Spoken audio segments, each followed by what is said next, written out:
Para murid sekalian, anda semua pasti sudah mengetahui tentang COVID-19. Virus ini berjangkit daripada individu kepada individu melalui titisan pernafasan dan juga sentuhan. Antara gejala penyakit ini adalah demam, batuk, selsema dan sukar bernafas. Bagaimanapun, tanpa gejala-gejala ini, anda mungkin boleh menjadi pembawa kepada virus ini tanpa anda sedari. Demi memutuskan rantaian jangkitan virus ini, langkah-langkah pencegahan seperti berikut mesti dipatuhi. 1. Kerap mencuci tangan menggunakan air dan sabun atau pensanitasi tangan. 2. Pakai pelitup muka kepada yang bergejala dan berimuniti badan rendah. 3. Amalkan penjarakan sosial 1 meter antara individu. Dan 4. Kekal berada di rumah sekiranya tiada keperluan untuk keluar. Langkah-langkah yang disebutkan tadi bermakna anda semua tidak dibenarkan untuk bersembang rapat, berkumpul dan bersentuhan. Kepatuhan anda kepada langkah-langkah pencegahan ini memberi makna yang besar kepada negara.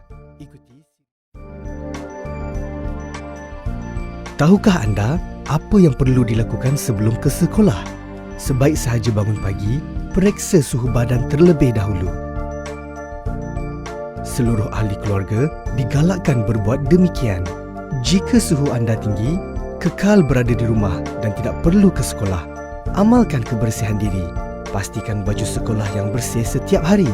Para murid juga digalakkan untuk membawa bekal makanan sendiri. Ikuti siri video berikut. Murid-murid sekalian, penjarakan sosial 1 meter perlu sentiasa diamalkan di sepanjang perjalanan ke sekolah. Bagi yang berjalan kaki, pastikan jarak anda ketika berjalan.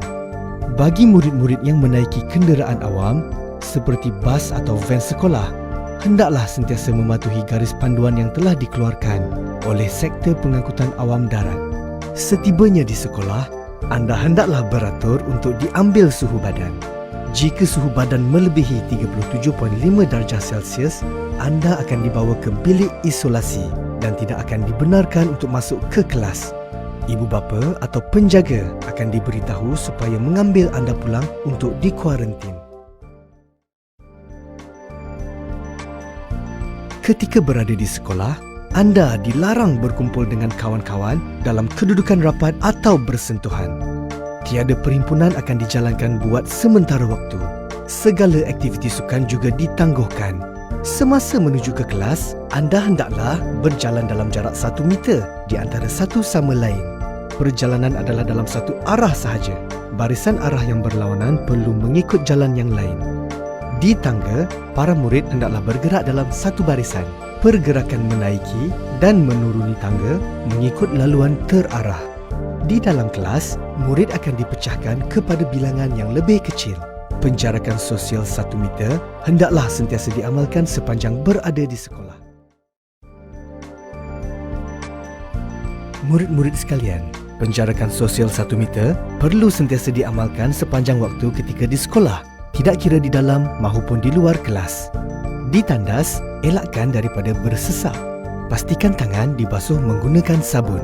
Murid-murid hendaklah mencuci tangan dengan air dan sabun mengikut langkah-langkah membasuh tangan yang betul. Semasa waktu rehat pula, anda digalakkan untuk makan bekal makanan yang dibawa di dalam kelas. Jika anda tidak membawa bekal makanan, anda boleh beli makanan berbungkus di kantin dan bawanya ke kelas untuk dimakan. Pastikan penjarakan sosial diamalkan di kantin. Perlu diingat bahawa anda tidak dibenarkan berkumpul atau melepak semasa waktu rehat. Ketika pulang dari sekolah, murid-murid hendaklah berada dalam keadaan teratur untuk keluar dari kelas dan kawasan sekolah. Bagi yang menunggu untuk diambil oleh ibu bapa, pastikan penjarakan sosial semasa berada di ruang menunggu. Bagi yang pulang dengan berjalan kaki, sentiasa jarakkan diri anda 1 meter dengan orang lain. Bagi yang pulang dengan bas, lakukan penjarakan sosial semasa menunggu di hentian bas. Ketika beratur untuk menaiki bas dan sepanjang berada di dalam bas. Demi menjaga kesihatan anda daripada dijangkiti COVID-19, langkah-langkah yang telah ditetapkan ini hendaklah sentiasa dipatuhi. Kepatuhan dan kerjasama anda memberi makna yang amat besar.